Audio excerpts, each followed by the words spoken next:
Hi friends, இன்றைக்கி மே 8ஆம் தேதி புதன்கிழமை பாகியலட்சுமி சீரியலில் என்ன நடக்க போகுதுன்றதை பற்றி இப்போ நம்ம பார்த்துடலாம். இப்போ பார்த்திங்கன்னா ஈஸ்வரி ராதிகாட்ட சொல்கிறாங்க, இந்த குழந்தை உனக்கு வேண்டாம் அப்படின்ற மாதிரி சொல்கிறாங்க. உன்னை என்ன சொன்னீங்க அப்படின்ற மாதிரி கேட்குறாங்க ராதிகா. உடனே இந்த குழந்தை இப்போது உங்கள் 2 பேருக்கும் வேணான்னு சொன்னேன் அப்படின்னு சொல்கிறாங்க. அதை நீங்கள் எப்படி சொல்ல முடியும்? அதை முடிவு பண்ண வேண்டியது நானும் கோபியும் தான். நான் இந்த குழந்தைய அப்படி தான் பெற்றுப்பேன். நீங்களாம் இல்லை ஒன்றும் கருத்தெல்லாம் எதுவுமே சொல்ல தேவையில்லை அப்படின்ற மாதிரி சொல்கிறாங்க. நல்லா முட்டைக்கண்ணை போட்டு உருட்டி உருட்டி பேசுகிறாங்க. இந்த பாரு, கொஞ்சமாவது யோசிச்சு தான் பேசுறியா? உங்கள் 2 பேரும் ஏதோ நீங்கள் 2 பேரும் ஆசைப்பட்டீங்க, கல்யாணம் பண்ணிட்டீங்க, எல்லாமே சரிதான். ஆனால் கோபிக்கு கல்யாணம் ஆன பசங்க 2 பேர் இருக்காங்க. பேத்தியும் பார்த்தாச்சு. இன்னும் ஒரு 2 வருஷத்தில் இனியாக்கும் கல்யாணம் பண்ணணும். இந்த குழந்தை அது எல்லாத்தையுமே பாதிக்கும்.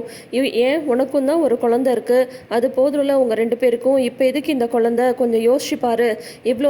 இத்தனை வருஷத்துக்கு அப்புறம் இந்த குழந்தை உங்கள் 2 பேருக்கும் தேவையா அப்படின்ற மாதிரி சொல்கிறாங்க. அதை பற்றி எல்லாம் எனக்கு எதுவுமே கிடையாது. அவருக்கு வளர்ந்த பசங்க இருக்காங்கன்னா அதுக்கு நான் என்ன பண்ண முடியும்? எனக்கு ஸ்கூல் போகிற பொண்ணு தான் இருக்கா. ஸ்கூல் போகிற பொண்ணு இருக்கிற வயசில் இன்னொரு குழந்தைய பெற்றுக்கிட்டாலும் யாரும் எதுவும் சொல்ல மாட்டாங்க. எனக்கு அதை பற்றி கவலையும் கிடையாது. என் பொண்ணுக்கு இன்னொரு பொண்ணோ பையனோ கூட இருக்கிறத பற்றி எனக்கு எந்த பிரச்சனையும் கிடையாது. இது உங்கள் வீட்டு பிரச்சனை. உங்கள் வீட்டு பிரச்சனையிலலாம் என்னை இழுத்து விடாதீங்க. கோபியோட பசங்களை பற்றி எனக்கு எந்த அக்கறையும் கிடையாது. நான் அவங்களுக்குன்னு தான் அம்மா இருக்காங்கல்ல, அப்புறம் நான் எதுக்கு இந்த பசங்களை பற்றி யோசிக்கணும் அப்படின்ற மாதிரி சொல்கிறாங்க. கோபியோட பசங்களை பற்றி யோசிக்க பாக்யா இருக்கா, நான் இல்லைன்னு சொல்லலை. அதுக்காக கோபியோட பசங்க அவங்க இல்லைன்னு ஆகிட முடியுமா? அந்த பசங்களுக்கு இவன் அப்பா இல்லைன்னு ஆகிட முடியுமா? வளர்ந்த பசங்க இருக்கிற வீட்டில் நீ மாசமாக அந்த பக்கமும் இந்த பக்கமும் போயிட்டு வந்துட்டுருப்பியா? அசிங்கமாக இல்லை உனக்கு அப்படின்ற மாதிரி கேட்குறாங்க ஈஸ்வரி. இதில் எனக்கு எந்த அசிங்கமும் கிடையாது. நான் எதுக்கு அசிங்கப்படணும்? ஏன் அமிர்தாவோட விஷயத்தில் நீங்கள் என்ன சொன்னீங்க? அமிர்தாக்கும் எழிலுக்கும் ஒரு குழந்தை பிறந்தாதான் அவங்க 2 பேருக்குள்ளார ஒரு பிடிப்பு இருக்குன்னு சொன்னீங்கல்ல. நீங்கள் ஆகுன்னா உங்கள் பையனை இங்கே கூட்டிகிட்டு வச்சுக்கிறீங்க. அப்போ எங்கள் 2 பேருக்குள்ளார ஒரு பிடிப்பு வேண்டாமா? அந்த பிடிப்பாக நான் இந்த குழந்தைய தான் பார்க்குறேன். அதனால் நான் இந்த குழந்தைய பெற்றுப்பேன். அது நான் அமிர்தாவுக்கு ஒரு நியாயம், எனக்கு ஒரு நியாயமா? அப்படி இப்படின்னு சொல்லிட்டு நல்லா எகிரி எகிரி பேசுகிறாங்க ராதிகா. நான் இந்த குழந்தைய பெற்றுக்கக்கூடாது அப்படின்னு சொல்கிற உரிமெல்லாம் உங்களுக்கு கிடையவே கிடையாது. இதை முடிவு பண்ண வேண்டியது நான் தான். எனக்கு குழந்தை வேணுமா வேண்டாமான்னு சொல்லிட்டு முடிவு பண்ண வேண்டியது நான் தான், நீங்கள் கிடையாது. அதை முதல்ல புரிஞ்சுக்கோங்க அப்படின்ற மாதிரி சொல்கிறாங்க. இதை பாரு, உன்கிட்ட நான் நிதானமாக தான் பேசிகிட்ருக்கேன், பொறுமையாக பேசிகிட்ருக்கேன். நீ ஏன் இப்படி கத்துற? எல்லாருக்கும் விஷயம் தெரியணுன்றதுக்காக கத்திட்ருக்கியா? அதெல்லாம் யாருக்கும் எதுவும் தெரிய வேண்டாம். நான் சொல்கிறத கேளு. இந்த குழந்தை உனக்கு வேண்டாம், அதோட விட்டுரு அப்படின்ற மாதிரி பாட்டி சொல்கிறாங்க. முடியாது, என்னால் முடியவே முடியாது. நான் இந்த குழந்தைய அப்படி தான் பெற்றுப்பேன். எனக்கு இந்த குழந்தை வேணும். உங்கள் வீட்டை பற்றியோ உங்கள் வீட்டு ஆளுங்களை பற்றியோ எனக்கு எந்த இதுவுமே கிடையாது, எந்த கவலையும் கிடையாது. நான் வேணால் இந்த வீட்டை விட்டு போயிடுறேன். எனக்கு அதை பற்றி எந்த பிரச்சனையும் இல்லை. அதுக்காக குழந்தை பெற்றுக்கூடாதுன்னு சொல்கிறதுக்குலாம் உரிமைலாம் உங்களுக்கு கிடையாது அப்படின்றாங்க. நீ இந்த வீட்டை விட்டு போயிட்டா கோபி அந்த பசங்களுக்கு அப்பா இல்லைன்றது ஆயிடுமா? இந்த மாதிரி சொல்கிறதையே புரிஞ்சுக்காம இந்த மாதிரி பேசிகிட்ருக்க நீ அப்படின்னு சொல்கிறாங்க. அதோ பாருங்கள், உங்களுக்கு அவ்வளோதான். இதுக்கு மேலே இந்த குழந்தை வேண்டான்னு ஒரு வாரத்தை சொல்கிற வேலை வச்சுக்கிட்டீங்க, அப்புறம் நடக்கிறதே வேற. பேசாமல் இங்கேருந்து போயிடுங்க அப்படின்னு சொல்லிட்டு எடுத்துரிஞ்சு பேசிடுறாங்க. ஈஸ்வரி அப்படியே தலை குனிஞ்சு போயிடுறாங்க. ஒரு மாதிரி கண்ணை உருட்டி உருட்டி மிரட்டி மிரட்டி அப்படி பேசுகிறாங்க ராதிகா. பார்த்திங்கன்னா பாட்டி தலையை குனிஞ்சிட்டு வெளியில் வராங்க. உடனே கோபியை பார்த்து பயங்கரமாக முறைக்கிறாங்க ராதிகா. கோபி பயந்துட்டு வெளியில் வந்துடுறாரு. அம்மா அப்படின்னு சொல்லிட்டு பேச போகிறாரு. ஏய் சீ போடா அப்படின்ற மாதிரி சொல்லிட்டு போயிடுறாங்க பாட்டி. அப்படியே நொந்து போய் கீழே இறங்கி வராங்க. டைனிங் ஹாலில் உட்காடுறாங்க. பாக்யா பார்த்துட்டு, அத்தை என்னாச்சு அத்தை அப்படின்னது. நீ முதல்ல தண்ணி கொடு பாக்யா, ஃபேனை போடு அப்படின்னு சொல்கிறாங்க. அவங்களுக்கு ஒரே படபடப்பாக இருக்குது, வேர்க்க ஆரம்பிக்குது. இந்த விஷயத்தை வீட்டில் தெரிஞ்சால் எல்லாம் என்ன நினைப்பாங்களோ ஏது நினைப்பாங்களோ அப்படின்ற மாதிரியே பாட்டிக்கு தோணிட்டு இருக்கு. அப்போ பார்த்தீங்கன்னா பாக்யா பாட்டி பக்கத்தில் உக்காந்துட்டு, என்னாச்சத்தை, ஏதோ வெளியில் போயிட்டு வந்தீங்க, உங்கள் பையனோட வந்ததுலேருந்தே நீங்கள் பதட்டமாக இருக்கீங்க, ஏதாவது பிரச்சனையா சொல்லுங்கன்றாங்க. ஆனால் பாட்டி அதெல்லாம் ஒன்றும் இல்லை அப்படின்ற மாதிரி சொல்கிறாங்க. ஏன் ராதிகா ப்ரெக்னெண்ட்டாக இருக்கிற விஷயம் உங்களுக்கு தெரிஞ்சு போச்சா அப்படின்னு சொல்லிட்டு பாக்யா கேட்குறாங்க. உடனே பாட்டி ஷாக் ஆகிடுறாங்க. என்ன பாக்யா சொல்கிற அப்படின்னதும் செல்வியும் உடனே பின்னாடியே தான் நிற்கிறாங்க. அக்கா என்னக்கா சொல்கிற அப்படின்ற மாதிரி கேட்குறாங்க. இந்த விஷயம் உனக்கு எப்படி தெரியும் அப்படின்னு சொல்லிட்டு பாட்டி கேட்குறாங்க. எனக்கு தெரியும் அத்தை, நான் 3 பிள்ளைங்களை பெற்றிருக்கேன். ஒருத்தவங்க நடந்துக்கிறத வச்சே என்னால் கண்டுபிடிக்க முடியாதா? நான் எனக்கு சந்தேகம் தான் தான் நான் அவங்கக்கிட்ட வந்து கேட்டேன். அவங்களும் ஆமாம் அப்படின்னு சொல்லிட்டு ஒத்துக்கிட்டாங்க அப்படின்ற மாதிரி வந்து சொல்கிறாங்க. இந்த விஷயத்த நீ ஏன் என்கிட்ட சொல்லவே இல்லை அப்படின்னு சொல்கிறாங்க. இல்லத்த, ராதிகா தான் வந்து சொன்னாங்க, இந்த விஷயத்தை யார்கிட்டையும் சொல்ல வேணான்னு சொன்னாங்க. அவங்களே சொல்லிக்கிறேன்னு சொல்லிட்டாங்க. அதனால தான் நான் வந்து அவங்க விஷயத்தில் வந்து தலையிடல அப்படின்றாங்க. எப்படி பாக்யா இவ்வளோ நிதானமாக நீ வந்து பேசுகிற? எனக்கு இந்த விஷயத்த கேள்விப்பட்டதும் ஒரே பதட்டம் ஆயிடுச்சு. பாரு, வேர்த்து வேர்த்து ஊற்றுது. உனக்கு அந்த பதட்டமே இல்லையா? உனக்கு கஷ்டமா இல்லையா அப்படின்ற மாதிரி வந்து கேட்குறாங்க. உனக்கு நிஜமாவே வருத்தமா இல்லையா அப்படின்னு கேட்குறாங்க. உடனே செல்வி வராங்க. அக்கா, நீ நிஜமாக தான் சொல்கிறியா? என்னக்கா இது கன்றாவி, அசிங்கமாக இருக்குச்சா? இவங்களுக்குலாம் கொஞ்சம் கூட வெக்கமாகவே இருக்காதா அப்படின்றாங்க செல்வி. உடனே வந்து பாட்டி திட்டுறாங்க. ஏய், உனக்கு இங்கே என்ன வேலை? ரூமில் என்னோட புடவெல்லாம் இருக்க, போய் மடிப்போ, இந்த விஷயத்துலலாம் நீ தலையிடாத அப்படின்ற மாதிரி பாட்டி வந்து சொல்லிடுறாங்க.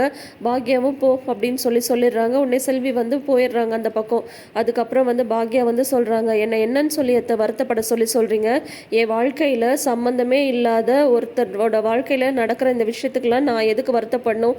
எல்லாத்தையும் நினச்சி வருத்தப்பட்டு நான் நொந்து போன காலெல்லாம் முடிஞ்சு போச்சு. இனிமேல் எதை நினச்சியும் வருத்தப்படக்கூடாது அப்படின்றதுல நான் வந்து ரொம்ப தெளிவாக இருக்கேன். போதும், எல்லாரையும் நினச்சி நான் வருத்தப்பட்டது, உடஞ்சி போய் உக்காந்ததெல்லாம் போதும். இப்போ வந்து என்னோட பசங்க, என்னோட பிஸ்னஸ், இதில் மட்டும்தான் என்னோட கவனம் வந்து இருக்குது. அதை உங்கள் எல்லாரையுமே நான் வந்து நல்லா பார்த்துக்கிட்டா எனக்கு வந்து அதுவே போதும். மற்றபடி யாரையும் நினச்சி வருத்தப்படுறதோ, வேதனைப்படுறதோ, இல்லை நொந்து போகிறதோ எதுக்குமே நான் வந்து தயாராக இல்லை அப்படின்னு சொல்கிறாங்க. எப்படி பாக்யா உன்னால் இந்த மாதிரி வந்து எடுத்துக்க முடியுது? என்னால் இதை வந்து ஏற்றுக்கவே முடியல அப்படின்னு சொல்கிறாங்க. இதை வந்து நான் ஏற்றுக்கிறதுக்கோ ஏற்றுக்காததுக்கோ எதுவுமே இல்லை. எனக்கும் அவருக்குமே முதல்ல எந்த சம்மந்தமும் இல்லை. அப்புறம் அவர் வாழ்க்கையில் நடக்கிற ஒரு விஷயத்தில் வந்து எனக்கு எப்படி நான் வந்து வருத்தப்படவோ இல்லை சந்தோஷப்படவோ முடியும்? எனக்கும் இதுக்கும் எதுவுமே இல்லைத்த. அதனால் நீங்களும் வந்து இதை பற்றி எதுவுமே நினச்சிட்டு வருத்தப்பட்டுட்டு இருக்காதீங்க. நீங்கள் வந்து உங்கள் உடம்பை வந்து பார்த்துக்கோங்க, அவ்வளோதான் அப்படின்ற மாதிரி வந்து சொல்லிடுறாங்க. அதுக்கப்புறம் பார்த்தீங்கன்னா கோபி வந்து அப்படியே பயந்து பயந்து ரூமுக்கு வந்து போகிறாங்க. ராதிகா வந்து பார்த்தீங்கன்னா அப்படியே பத்திரகாளி மாதிரி உட்காந்துட்டு இருக்காங்க. ராதிகா அப்படின்னு சொல்லிட்டு தோள் மேலே வந்து கையை வைக்கிறாங்க. அப்படியே ஒரே தள்ளு தான். அப்படியே அவர் மண்டை வந்து போயிட்டு அந்த கட்டிலே வந்து இடிச்சிடுது. ஐயோ ராதிகா அப்படின்னு சொல்கிறாங்க. என்ன நினச்சிட்டு இருக்காங்க உங்கள் அம்மா? வந்து அபார்ஷன் பற்றி பேசிகிட்டு இருக்காங்க. உங்ககிட்ட நான் என்ன சொன்னேன்? இந்த மாதிரி வந்து ப்ரெக்னென்சியை வந்து சொல்லிடுங்க, நம்ம வந்து வீட்டை விட்டு போகலான்னு தானே சொன்னேன். ஆனால் அவங்க வந்து அபார்ஷன் பண்ணிடுங்க அது இதுன்னு சொல்லிட்டு பேசிகிட்டு இருக்காங்க. இதை பாருங்கள், இதை பற்றிலாம் பேசுகிறதுக்கு அவங்க யார்? உங்களோட பசங்க வளர்ந்துருந்தா அதுக்கு நான் என்ன பண்ண முடியும்? எனக்கு வந்து இந்த குழந்தை வேணும், நான் வந்து இந்த குழந்தைய பெற்றுப்பேன், அவ்வளோதான். எனக்கு வந்து இந்த மாதிரி ப்ரெக்னெண்ட்டாக வந்து இங்கே இருக்கிறத பற்றியெல்லாம் எனக்கு எந்த பிரச்சனையும் கிடையாது. முதல்ல உங்கள் அப்பாட்டையும் உங்கள் பசங்க எல்லார்ட்டையும் கூப்பிட்டு இந்த விஷயத்தை வந்து சொல்லுங்கள். எப்போ சொல்ல போகிறீங்க அப்படின்னு சொல்கிறாங்க. சொல்கிறேன், நாளைக்கு காலையில் கோழி கூவுனதும் சொல்லிடுறேன் அப்படின்றாங்க. எனக்கு தெரியாது, நாளைக்கு காலையில் வந்து எல்லாரையும் கூப்பிட்டு வச்சு நீங்கள் இந்த விஷயத்தை வந்து சொல்கிறீங்க. இந்த வீட்டிலையே இருக்கிறதா இருந்தால் கூட எனக்கு எந்த பிரச்சனையும் கிடையாது. ஆனால் நான் ப்ரெக்னெண்ட்டாக இருக்கிற விஷயம் இங்கே இருக்கிறவங்க எல்லாருக்கும் தெரியணும். எல்லாருக்கும் தெரிஞ்சு தான் நான் வந்து குழந்தை பெற்றுக்கணும். இனிமேல் குழந்த வேணாம் அது இதுன்னு உங்கள் அம்மா வந்து பேசினாங்க, அப்புறம் மரியாதை இல்லாமல் போய்டும் சொல்லிட்டேன் அப்படின்னு சொல்லிட்டு இவங்கள பிடிச்சி அப்படியே நல்லா அடி வேற விழுது கோபிக்கு. அப்படியே பத்திரகாளி மாதிரி ஆடி முடிக்கிறாங்க ராதிகா. இங்கே வந்து பார்த்தீங்கன்னா பாக்யா வந்து மாடியில் துணி மடிச்சிட்டு இருக்காங்க. அப்போ செல்வி வந்து வராங்க. செல்வி வந்தது, வா செல்வி உட்கார் அப்படின்னு சொல்கிறாங்க. அக்கா, நான் உங்ககிட்ட ஒரு விஷயம் சொல்லவா? நீ வந்து தப்பாக நினச்சிட்டாலும் பரவாயில்ல, உன்ன மாதிரி ஒரு ஆளை நான் பார்த்ததே இல்லைக்கா. அப்படியே கடவுள் மாதிரி நீ வந்து எப்படி தான் இப்படி இருக்கன்னே தெரியல. எனக்கும் என் புருஷனுக்கும் 1008 சண்டை வரும், பிரச்சனை வரும். அப்போல்லாம் அது மட்டும் இல்லாமல் அவர் 4-5 பொம்பளைகளை வச்சுட்டு வேற இருந்தார். இருந்தாலுமே வந்து என் புருஷன் மூலியமா இன்னொருத்திக்கு வந்து குழந்தை பிறக்க போகுதுன்னு தெரிஞ்சால் என்னால் வந்து அதை ஏற்றுக்கவே முடியாது, பார்த்துட்டு சும்மாவும் இருக்க முடியாது. ஆனால் நீ எப்படிக்கா இவ்வளோ நிதானமாக இருக்க அப்படின்னு சொல்கிறாங்க. இதில் நான் வந்து பண்ணுறதுக்கு என்ன இருக்குது? அவருக்கும் எனக்குமே முதல்ல எந்த சம்மந்தமும் கிடையாது. அப்படி இருக்கும்போது இதில் வந்து நான் எதுக்கு வேதனை பண்ணணும்னு நீங்கள் எல்லாரும் எதிர்பார்க்குறீங்கன்னு எனக்கு தெரியல அப்படின்னு சொல்கிறாங்க. எப்போ ஃபஸ்ட்டு ராதிகாவையும் அவரையும் ஹாஸ்பிட்டல் வச்சு பார்த்தனோ அப்பயே நான் வந்து எல்லாத்தையும் அழுக வேண்டியது, புலம்ப வேண்டியது, நினச்சி வருத்தப்பட வேண்டியது, ஆத்திரப்பட வேண்டியது எல்லாத்தையுமே நான் வந்து பட்டு முடிச்சுட்டேன். இப்போது என்னோட இது எல்லாமே, என்னோட நோக்கம் எல்லாமே என் பசங்களோட எதிர்காலம், அதே மாதிரி என்னோட பிஸ்னஸ், அதில் மட்டும்தான் இருக்குது. வேறு எதுலேயும் என்னோட கவனம் வந்து போகாது அப்படின்ற மாதிரி வந்து பாக்யா சொல்கிறாங்க. என்ன இருந்தாலும் உன்ன மாதிரியெல்லாம் என்னால் கண்டிப்பாக இருக்கவே முடியாதுக்கா அப்படின்னு சொல்கிறாங்க. சில விஷயத்த வந்து நம்ம எல்லாத்தையும் கடந்து வரும்போது ஒரு கட்டத்தில் எல்லாமே வந்து வெறுத்து போயிடும் செல்வி. எல்லாத்தையும் ஏற்றுக்கிற பக்குவம் வந்துடும் அப்படின்ற மாதிரி வந்து பாக்யா சொல்லிகிட்ருக்காங்க. அதோட இன்றைக்கி எபிசோடை வந்து முடிச்சிருக்காங்க. இப்போ வந்து பார்த்திங்கன்னா நாளைக்கு வந்து வீட்டில் இருக்கிற எல்லார்ட்டையும் வந்து விஷயத்த சொல்லணும் ராதிகா வந்து கண்டிஷன் போட்டிருக்காங்க. ஸோ என்ன நடக்குதுன்னு பார்க்கலாம். அதுக்கு முன்னாடி நம்ம சேனல் இன்னும் சப்ஸ்கிரைப் பண்ணலைன்னா சப்ஸ்கிரைப் பண்ணிக்கோங்க. ஆல் பட்டனையும் கிளிக் பண்ணி வச்சுக்கோங்க. தேங்க்யூ.